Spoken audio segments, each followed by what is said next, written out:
And good day, ladies and gentlemen. Welcome inside the CZ Studios. Mark Walters filling your prescription for freedom today and every day. It is garbage day at the ranch here at the Patriot Mobile Command Center in front of the Patriot Mobile microphone. Of course, it's all being brought to you by the National Rifle Association. Greg in Dallas, Texas, how you doing today? Not too bad. Here we are, top of the hill. Top of the hill, and the top of the hour. And you got some bad news in Texas today. We're going to cover that with our guest, Dave Workman, here in a few minutes. AAR is reporting on a U.S. District Judge, Mark T. Pittman. And we'll go there in just a moment. In fact, it's so fresh, ladies and gentlemen, that Greg doesn't even know about it yet. So we're going to surprise him on the air. We didn't discuss it during the top of the hour break when we were getting everything ready to go for today. But before we go there, you can watch us live on Facebook, facebook.com/Armed American Radio, facebook.com/Armed American Radio. And you can catch us over at rumble.com/Armed American Radio, rumble.com/Armed American Radio. Greg, I'll let you do your thing, and then we'll get cracking with Dave Workman. Always fun with my mom's favorite guest. Yeah, sure. Other places to watch the show are going to be YouTube. Just do a search for Armed American Radio with Mark Walters. You can head over to X and watch us at AAR Mark. You can also head over to the website, armedamericanradio.org or .com. Hit that menu icon, then select your watch live or listen live option. And lastly, if you'd like to join our live chat, all you have to do is download Telegram, create your profile, and search for Armed American Radio Conversations. Yeah, that'll do it. Dave Workman, mom's favorite guest. How you doing out there in Bellevue, Washington? Finally got some decent weather? Talk to me. Where's Dave? Come on, Dave. We got you. I hear him. Dave, you there? Dave? I'm here. Here he is. There's Dave Workman. Welcome in, brother. I'm waiting for Mark. Waiting to hear me, huh? Can you hear me? Yeah. Hold on one second. Greg to fix it. Come on, fix it, Greg. Fix it. Let's see if that works now. You can do it. Greg. Hi, Dave. How you doing? Dave can't hear me? No. Okay. Hang tight, Mark. Hold on. I love live radio. All right, let's try it again. Let's try it again. Pushing buttons. Dave, can you hear me now? I can hear somebody. Can you hear me? That would be me. How are you, my friend? I'm okay for an old guy. All right, I think we got it. Yeah. You know what it was? Dave just said he was an old guy. It was Dave's hearing aid is what it was. It wasn't Greg pushing buttons on the board. Could that be what it was, Dave? No, I've run over people for less than that. Welcome in, man.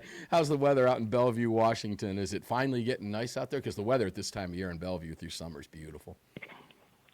Well, it's spring. It was beautiful blue sky this morning, but it's a little overcast now. So, we have to take the bad with the good, and in Washington State, there's more bad than good. Well, on a lot of different fronts. Hey, Dave, we've got a story here that AWR is reporting. I want to jump in here. Greg, of course, is in Dallas, Texas, and NRA is going to be in Dallas and Houston coming up in just about 3 weeks. But it turns out that U.S. District Judge Mark T. Pittman yesterday upheld the Texas gun control that prevents anyone from being armed for self-defense in a bar in the Lone Star State. Now, Greg, as you know, you have that 51% law. Yeah. That makes it illegal for law-abiding citizens, concealed carriers, I should say, to be armed in an establishment that derives at least 51% of its money from alcohol sales. So the San Antonio report noted this, and I quote, "The 51% is a gun control sign established in 1993 to protect bar owners. When a restaurant or bar initially applies for a Texas Alcoholic Beverage Commission license, those projecting higher alcohol sales will receive a red 51% sign. This informs gun owners that they may not carry a weapon into the establishment." Now, here's why this is important, Dave and Greg and you listeners, particularly if you're in Texas, and many of you are. That law guaranteed that no one, Dave, was armed on March 1st to shoot back when a 53-year-old attacker wearing a Property of Allah hoodie ignored the no-guns policy himself and opened fire on Austin bar patrons, killing two. So the signs are worthless, as we all know. Greg, I'm going to assume you see a lot of those signs? Yeah, we see them everywhere. I can only imagine explaining this to the Founding Fathers and to the Constitution in historic reference. Yeah, well, he said it does not violate the Constitution and Ammo Land, and I don't know who wrote the piece. Go ahead, Greg. San Antonio judge, so it's not surprised. That part of Texas is cancerous. Yeah, Pittman did not say the Second Amendment stops applying in these locations. In fact, Pittman expressly wrote that there is no carve-out for sensitive places from the Bruin framework. But after recognizing that the right is implicated, the court still concluded that Texas had shown enough historical analogs to keep the bans in place. Now, Dave, this is interesting because here comes Bruin again, right? Here it comes. Yeah. We're constantly looking at it, and that's why it takes the court. What are we now, 3 years out? Yeah, we need them to take a few of these cases, but in order for something like this to elevate itself up, it's going to require, more rulings. It's going to take years for this stuff to play itself out, ladies and gentlemen. It really, truly is. This is not something the court would jump on just like that, Dave. So, Texas, it's the law of the land. We'll see what happens on appeal. Go ahead, Dave. Well, yeah, I think that we're going to see an appeal in this. Yeah, no doubt. That's almost a given. Now, I certainly have mixed feelings about packing firearms into a bar. On the one hand, you always run the risk of some yahoo in there getting a little into his cups and cranking off one because he's just fundamentally stupid. On the other hand, you do have this situation where, we don't know how many of these guys may be floating around here in the United States, courtesy of the previous administration. Exactly. But somebody looking at such an establishment, let's just say that, such an establishment as a soft target, they're not going to be deterred by that. In fact, as you know, I've written, God, I lost count of the number of stories I've written about mass shootings or shootings at restaurants or places that were posted, quote-unquote, gun-free zones, off limits to guns. And not one of those signs, not one of those laws has ever deterred any one of these lunatics from creating mayhem. And at some point, let's hope we find a judge who understands how to balance between public safety and public stupidity. I don't know that there is such an answer. Well, I have to go back. I'm going to go back to responsibility. I'm going to fall back on responsibility. I'm going to compare this with Georgia's law, and I'm also going to make a comparison to Florida's two laws that I'm intimately familiar with. Let's start farther south. Let's start with Florida. Florida has not a 51% sign like Texas does, and I've seen those signs in Texas myself. But they have a rule. If you cannot enter the part of an establishment that derives greater than 50% or 51% of its sales from alcohol. Now, let me put that in perspective for those of you who might not understand exactly how that means. I'll give you the nuance here. Let's take like a Bennigan's or a Fridays or something like that. I don't even know if Bennigan's is still around. But, an Applebee's or something like that, okay? Where you have an area that is all booths and tables designed for restaurant seating. You can carry there, and you can even have a beer there while you're armed. But if the restroom is on the other side and you have to traverse the bar area, you're violating the law. You cannot sit at the bar or sit at a table in the bar area because it derives most of its sales from alcohol, but you can sit in the restaurant. Now, here in the state of Georgia, it's carte blanche. It doesn't matter here. I can walk into a restaurant with an AR slung over my shoulder, openly carrying a sidearm, and I have openly carried and concealed carry in many bars and restaurants here in the state of Georgia and never had an issue. But this is where I go back, Dave, to responsibility. Like you, okay, and this doesn't happen to me anymore, thankfully, but, back in the day, if I was going out to meet a bunch of guys with the intent of getting hammered, I didn't carry my gun in a bar, okay? That's me being a responsible citizen, but not everybody's responsible. I understand that. So the argument that you said you have your things about people bringing guns in, I get that. I completely get that. That's a wide open discussion that I'm willing to have. No doubt about it. But people like me and responsible people, and I think that's the vast majority of gun owners, act responsibly. Okay. Now, Dave, we're getting ready to take a break, so let's kind of hang our hat on that. When we come back, I want to revisit this and get some of your thoughts on that. When we looked at what the difference is between Texas, between Florida, which has kind of a quasi 51% in that weird way, and Georgia, which has none. And by the way, we have zero problems here. And if we do have problems in the state of Georgia, Dave, as you pointed out, it's always that yahoo that killer, that wacko, that no sign is going to stop, or no rule, or no law, or no mandate, or no common sense, or no responsibility is going to stop anyway. When we come back, Armed American Radio's Daily Defense on Garbage Day at the Ranch is well underway. We've got 3 more segments with my good friend, my mom's favorite guest, journalist Dave Workman, out at the CCR, KBA, and SAF offices in Washington. We'll be right back.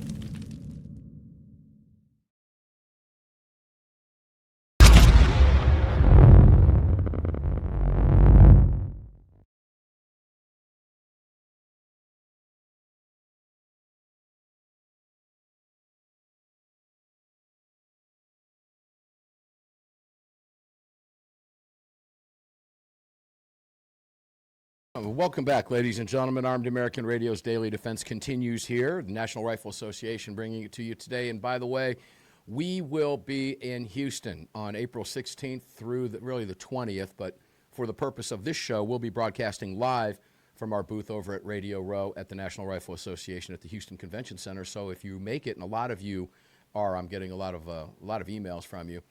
Looking forward to shaking paws. I'm looking forward to that as well. So make sure to stop by the booth over on Media Row. Say hello to myself and all the others that will be there. A great group of people are going to be there at the NRA. And you can visit the NRA and join the NRA. It's free to get in if you're a member. And it's only $35. We're asking for 1 year. If you can join the NRA, we would really appreciate it. We need your support and your help over there. It's nra.org/AAR. You've got to get in this fight, ladies and gentlemen. You must get in this fight. It is never ending, and we need you on the front line. So please go out of your way to do that. We appreciate it very, very much, so much. And you can find the NRA and all of our great partners, including budsgunshop.com and others. Blackout Coffee, if you're watching on your screens, that QR code up there is Blackout Coffee. Pick some up. It's Blackout Coffee. It will take you to blackoutcoffee.com/AAR. Greg, I had 2 cups of Blackout starting at 4:05 this morning to start my day. And God bless Blackout Coffee. Good, strong coffee. Dave Workman, welcome back, my friend. It's always a pleasure to have you here. Let's jump back into that conversation. It's a compelling one because I get the arguments on all sides. I understand that. And, you know, it's kind of like, to me, Dave, guns in bars, guns in restaurants that serve alcohol, guns on college campuses, these always seem to be heavy lifts, don't they, in state legislatures around the country? A little background here, I think, is in order. My mom owned a restaurant with a bar for many years. She's passed away now. But in Washington State, it used to be the law that you could pack in a bar, and then the law changed, this is decades ago, where you couldn't carry a sidearm into the alcohol-serving portion of the establishment. However, you could sit at a table in the dining area with your family and have 2 or 3 drinks and still be armed. And, of course, this law has always made 0 sense to me. But for some reason, people I consider to be a bunch of self-styled goody two-shoes just decided that they needed to do that. Well, you're right. It's very similar to Florida's, like we just said. What difference does it make if you have a drink on the left side or the right? What difference does it make if you're sitting at the bar or if you're sitting at a table having the same drink? It doesn't make. You're right. It's feel-good stuff, I guess, that satisfies it. You just nailed it. Yeah, it's feel-good stuff. It doesn't do good, but it makes some of these morons feel good. And at the point where it comes to a potential showdown in a life-saving or a life-threatening situation, I don't give a rip if they feel good or not. I want to go home at night. Well, yeah, and look, as I said, guys, if anybody wants to walk in and do harm at a bar, we just saw it on March 1st at a bar in Austin. How'd that gun control sign work out for you? It doesn't work. Now, I don't have time to go into all the studies that John Lott's done this and talked about this on this program for, golly, well over a decade about the utter failure of gun-free zones. There's no such thing It's only a gun-free zone for people who follow the law and read the sign, because criminals don't. And it's criminals causing mayhem. Now, I don't know about you. Did your mom ever have a problem in the bar with anybody that was packing in the bar causing an issue? Well, actually, no. But what did happen one night was that a guy had been waiting in the bar for quite a while. Another guy shows up. They went outside. About 10 minutes later, the guy that had been waiting in the bar drove a car through the wall of her establishment after having been shot to death, and the other guy disappeared. So, wow, was the guy ever caught? I'm curious. Was there ever a resolution? I don't think he was. I don't believe so. I never heard anything about it. And of course, my mom called me and said, "Yeah, you're not really going to believe what happened." And wow, how do you make something like that up? But it was a strange deal. And I guess back then there probably weren't cameras everywhere like there are today. Nobody had cell phones, right? Alas, no, there were no cameras. Yeah, that would have been a different outcome today, I'm pretty sure. But, people are stupid. They do stupid things on camera, and they just don't realize that there are cameras literally everywhere, including their neighbors' homes. People just don't think. But, that is something that, to me, while I understand the argument, I've had this with multiple trainers on the program over the years, where I said, they who have said, and these are good people, good gun-loving people who said it's just a stupid thing to take a gun into a bar. And I've had issue with that. Why? I've done it many, many times, but I'm a responsible citizen. Okay? It's like telling me that I have to lock my gun up in a separate safe in my home when my home is locked. My home is my safe. My home is my castle. And we've had that conversation before. Mm-hmm. So while I understand the argument, it almost comes from a sense of, tell me that you support the Second Amendment, but you still don't trust people with a gun to be responsible. I don't buy that argument. That doesn't scare me at all. The only comment I've ever had in a restaurant, and I've sat at the bar openly carrying, with the owner of a gun shop down the street, who was my former Georgia state representative, by the way. And the only question from management was, what are you carrying? Oh, I have one of those. It's never, ever, ever been an issue. And here in Georgia, it's not unusual to see. You do see it. Now, some people aren't comfortable carrying open in situations like that, but that's personal preference. At least we have the right to do it. And there has never been a problem. Well, it is an interesting argument, and it's disappointing, but I agree with you in your kind of some of your opening remarks. We're going to see an appeal here in Texas, and of course, if this goes up, it's Fifth Circuit, and they're pretty gun-friendly. I don't know how this is going to hold up in real time, but we shall see. The problem with these cases is, well, let's put this in the proper perspective. Please. On the night of April 18th, 1775, the Lexington militia gathered at a tavern right. On the edge of Lexington Green, and in the morning they went out and shot a bunch of British. I mean, so there's humor to that, but there's also a lot of truth, and I'm glad you brought that up. Pox on me for not remembering this. But back in those days, taverns were the town meeting places. Right. Across the country. And if you've ever read any American history, our founding fathers met and congregated at taverns, and all of them were distillers and master distillers and brewers for the most part. And they would meet. Do you think they weren't armed? No, they were armed. So I don't know how this survives the Bruin test. I don't believe it will.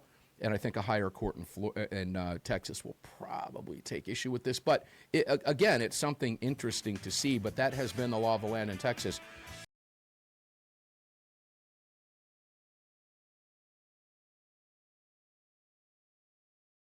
Welcome back to the show, ladies and gentlemen. Mark Walters filling your prescription for freedom here in these at the Patriot Mobile Command Center here in the CZ studios on the Patriot Mobile microphone.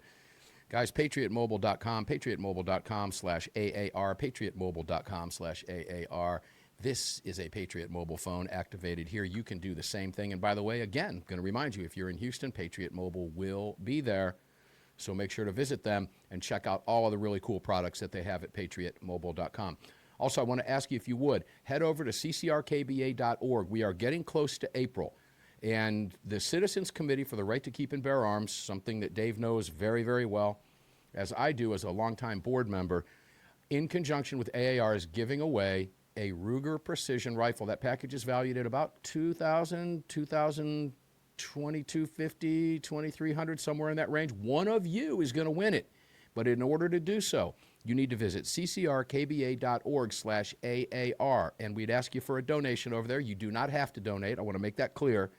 But you can donate as little as $17.76 and help us in our efforts to continue fighting for states' rights. We're putting a big push. In fact, we have a New England Conference of states' rights organizations coming up, this quarter coming up. So this is what's happening. This is your dollars at work, and we're going to be doing these across the country. So we need your support there. You can donate $20, $50, $100, whatever you want, but as little as $17.76, we would appreciate that. And your name is in the running. And in April, when the committee out in Washington, where Dave is sitting right now, has the name, we're going to announce it on Armed American Radio's Monstercast, and one of you will win it. But in order to do so, you need to visit ccrkba.org/AAR. Makes it really, really easy for you to do. And we would hope that you would donate for us over there. But again, if you don't want to, you can scroll down and you can still join us and get on our email list and all that fun stuff and still be in the running for that amazing package over there from the Citizens Committee. Dave, welcome back, brother. It's always fun to have you here, man. I'll get a call. I always do. I love when Dave's on. My mom called me and told me, I was listening to the show today, and I love when Dave is on. She just loves listening to you. So there you go. Yeah, okay. Well, we'll put the Texas thing to bed. Did you want to add anything to that? It's an interesting case. I'll let you, close it out there then. I have nothing to add. Well, let's, I don't even know where to start with you because you have so much work out there. I think what I'm going to do is I'm going to take you back to a piece that you wrote back in, was it in February, I believe. I'm going to take you back a little bit to February. Grand Rapids Mayor takes cover after saying gun owners should be ashamed. Ooh, man, Dave, now I have the audio clip, and I'm going to go ahead and play this, and then I want you to comment on this. Greg, if you have that audio clip ready, this is Grand Rapids, Michigan Mayor David LaGrand, who Dave reported back on February 26th, is running for cover after you hear what you hear that he said. Greg, if you could play that clip, let's go for it. Somebody changes their tire with a gun. What they're for is killing human beings. And so it's really hard. I think as a community, we have to start having some shaming around gun possessions. I think if you've got a gun, you should be ashamed of yourself. I really do. Now, I'm sorry, that's going to be the soundbite of the night, and the NRA is going to be mad at me. So, I get that we got a Second Amendment. I get it. But, you also should be ashamed of yourself if you smoke. That's not against the law. I think if you own a gun, you should be ashamed of yourself. And you should really do some self-reflection. And I think that I just see so much more harm, just like cigarettes. I see so much more harm done than benefit. Dave, I get that we have a Second Amendment, but take it away. Well, there's no but in the Second Amendment. How'd I know that was coming? Yeah, well, it's true. If I'm not mistaken, I was one of the first journalists, and quite possibly the first firearms journalist, to reach out to the Grand Rapids mayor's office and the city council. And initially, I got a call back from a spokesman who said that the mayor was not interested in talking, and he didn't want a grand interview. And at that point, I just decided, well, I'm going to write the story without him, whether he likes it or not. And a few hours later, I got a text message from this same spokesman guy who said, stand by, the mayor is going to come out with a remark in a little bit. And about, 15, 20 minutes later, I got a text message and then an email from the mayor's office with this statement. And the statement, of course, there was no apology in that statement. He didn't even try to smooth the waters. What he did instead was he tried to justify his problems with gun ownership and his social bigotry against gun owners and say, gee whiz, I formed these opinions by seeing human suffering and yada, yada, yada. And, I got a news flash for that guy. I've seen more dead people than that clown probably ever has in his life, and I've seen some of them up close and personal. I used to photograph fatal accidents for the State Patrol. I've been to homicide scenes back when I was early in my career when I was running a weekly newspaper. I've seen all that stuff, and yet I'm not running around telling everybody that they ought to be ashamed for owning a firearm. That's nonsense. And the news coverage of that really did cause this guy to duck for cover. To my knowledge, he has never followed up with any kind of a statement that came anywhere close to apologizing to all of the Michigan gun owners that he literally defamed, and he lives with that, and yet he thought that was really funny. And some of the people in the audience thought it was funny when he joked about, well, I'm not going to be invited to the Christmas party at the NRA or whatever the hell it was he said. Yeah. And that sort of thing, unfortunately, that goes on a lot across America. We have public officials who really do have those feelings. They're smart enough not to say them in public, but they really believe that stuff. And they blame guys like you and me for the sort of thing that happened at that bar in Austin. Yeah, I mean, that's the bottom line. Not the guy wearing the Praise Allah shirt, okay? They don't want to shame him, no, because that would be racist. Forget the fact he's a killer. Now, I want to point out that what that audio clip didn't catch was the very opening statement. He said, and I quote, "No one gardens with a gun." That was his opening. That was his opening statement. No one gardens with a gun. Nobody changes. Well, I don't know. I've occasionally done that. I don't know if you call it gardening, but if I'm out doing yard work, I have a gun. So yeah, I do garden with a gun. The guy's an idiot. Now let's read the statement that Dave put up on the site, and I believe this will probably take us to the break, Dave. We'll come back. We'll talk about it because there's a lot to unpack here. I want to clarify my recent remarks regarding gun ownership to ensure my intent and perspective are clearly understood by the community. We must be willing to confront the reality of gun violence in our city, and I hope we can move forward together to find solutions that keep our families safe. As a former prosecutor, there you go, couching it, I saw firsthand that guns are used disproportionately in the commission of crimes, domestic disputes, and suicides, leading to devastating injuries and the tragic loss of life. Now, as mayor, I continue to bear witness to the aftermath of that violence. I see the pain it causes families and the damage it inflicts on the fabric of our neighborhoods. I am fully well aware that the Second Amendment and state law limit the policy options available to a municipal leader. I cannot legislate this pain away. Therefore, my comments were not a signal of impending policy, but an expression of personal frustration and deep sorrow. My goal was to shift our community conversation away from the status quo and toward a serious, honest dialogue and provide an opportunity for all of us to reflect on what truly responsible gun ownership looks like. I wonder if he feels that way about the people that protect his ass with a gun.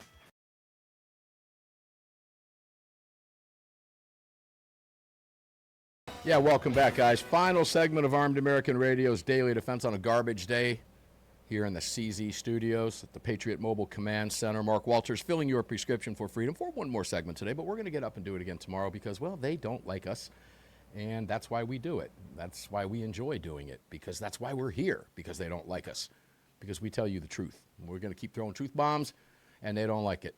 Guys, I am holding up my attorneys on retainer card here. If you're watching, you can see it. If you're listening on your radio, just trust that I'm holding it up. It fits in my wallet, because I can't fit an attorney in my wallet. So I carry this with me everywhere I go, and it is $37 a month. If you carry a firearm anywhere for self-defense, you do that because you know at some point in your life you may need it, because bad people are everywhere. And God forbid that person or persons visits you on what will wind up being the worst day of your life, and you have to defend yourself, your family, your community, or your country with your firearm, and you find yourself on the wrong side of an overzealous Soros-funded prosecutor, or any prosecutor for that matter, in today's day and age, You've got a team of attorneys that do nothing but specialize in self-defense, and their entire job is to keep you out of trouble. That means during an investigation, or even worse, charges, if charges were to be filed. So please put this in your pocket like I have it, like my son has it, like my daughter has it, like my mom has it, like my dad has it, like my wife has it. Please don't walk around without a lawyer. It's $37 a month. Find it in the couch cushions if you have to, and be prepared, because the bigger fight might be after that physical altercation, okay? And that's the legal fight. And it will bankrupt you. It will destroy everything. It will ruin your life. You will not sleep. You won't be able to eat. They'll take everything from you, and they will.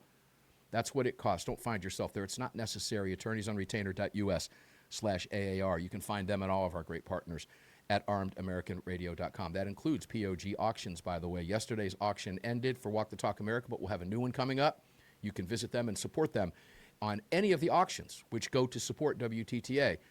Believe me when I tell you, they're doing God's work over there. Walk the Talk America, suicide prevention. We've talked to Mike Sedini many times and Cheryl Todd. They support us, and support them, please. POGauctions.com. Dave Workman, welcome back, my friend. So There we go. Let me pull this back up over here.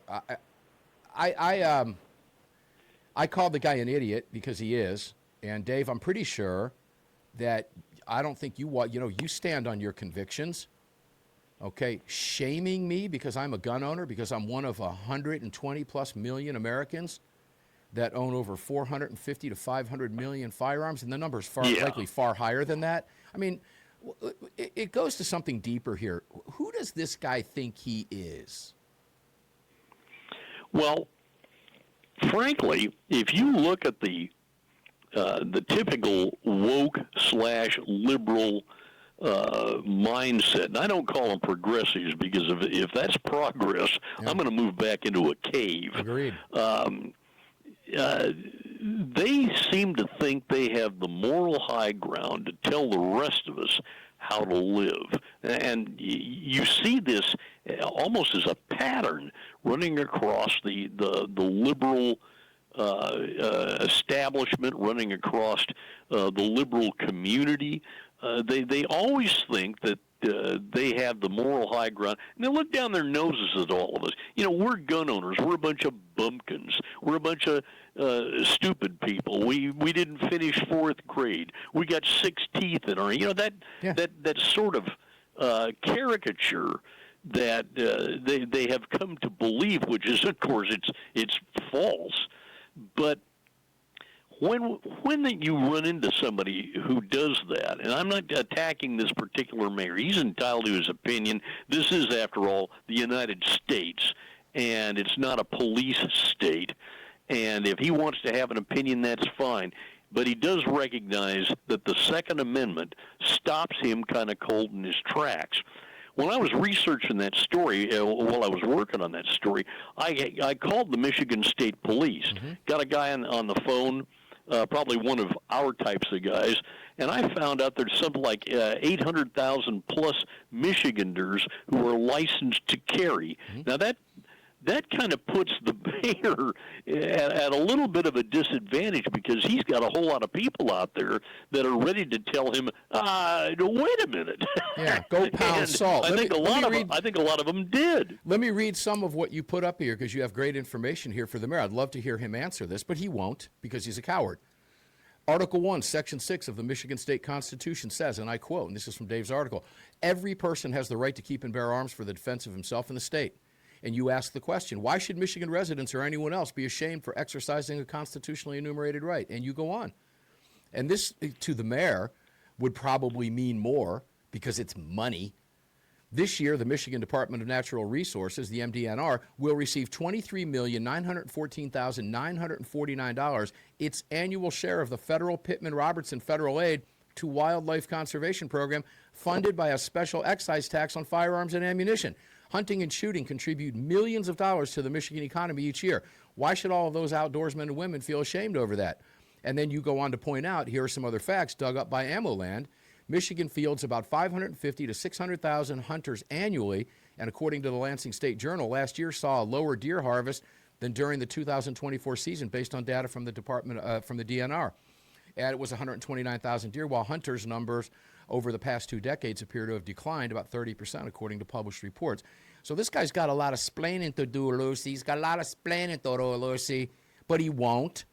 And, you know, look, I lived in Michigan from the time I was 9 years old until I was 15. It's where I fired my first gun when I was a kid. And I did a lot of outdoor activities in the state of Michigan. Michigan, as Ted Nugent will tell you, where he's from, is a great outdoorsman state, Dave. You know that. You know that. Oh, yeah. So this is an utter slap in the face. And I have to believe that if this guy grew up in Michigan, he likely hunted or did something outside. It's part of life in Michigan up north. Does he not have a gun? Does none of his family members have a gun? I mean, the hypocrisy here. I'd love to know that. I'm not really sure if this guy ever hunted or shot or anything. I really wouldn't say that because his approach to this is to shame gun owners. I have to say that even in Michigan, there are some people who just grew up around other people who didn't like guns. Sure, there were no everywhere. guns in my family. I didn't have a gun in my family. Well, guess what? You lived in a deprived childhood, but the rest of us out here, we learned to shoot. We learned firearm safety. It became an instinct with all of us who have guns and who use guns and carry guns, and yet he's trying to shame us because he's a mayor and he can't do anything about crime in his city. Oh well, gosh, too Let's bad. just That's blame guns. It's